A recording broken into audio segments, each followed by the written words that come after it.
इस वीडियो में हम एचसीएफ और एलसीएम से संबंधित प्रश्नों को सॉल्व करेंगे। हमारा क्वेश्चन है, दो संख्याओं का एलसीएम उनके एचसीएफ से 14 गुना है। उनका एलसीएम तथा एचसीएफ का योग 600 है। यदि एक संख्या 280 है तो दूसरी संख्या ज्ञात कीजिए। सबसे पहले क्या बोला है, दो संख्याओं का एलसीएम उनके एचसीएफ से 14 गुना है। तो हम लोग मान लेंगे, माना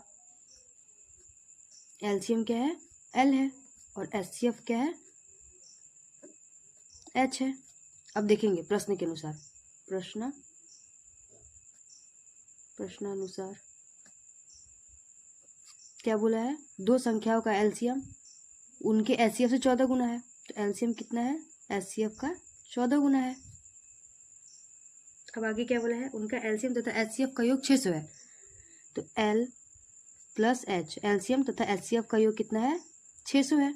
अब एल का मान हम रख देंगे। एल का मान कितना हो जाएगा हमारा, 14H plus H equal to 600। इन दोनों को जोड़ देंगे, 14H और एक H मिलके 15H बन जाएगा। 15H इजकल टू 600 हो जाएगा। अब हम H को अकेला कर लेंगे, 600/15 हो जाएगा। 15 चौको 60, इसका H का वैल्यू हमें मिल जाएगा 40। अब H का वैल्यू हम यहाँ पे रख देंगे समीकरण 1 में। तो L इजकल टू 14 गुणे 40, 14 चौको 56 होता है।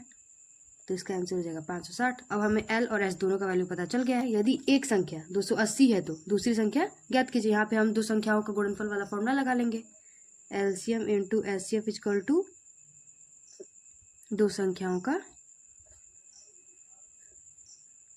गुणनफल।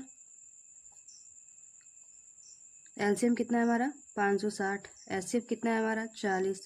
पहली संख्या क्या दी गई है हमें, 280। दूसरी संख्या हमें याद करनी है, इसको x मान लेंगे। अब इन दोनों 560 गुणे 40। अब x को अकेला करने के लिए हम क्या करेंगे, 280 को बट्टे के नीचे भेज देंगे। तो x हमारा अकेले हो जाएगा।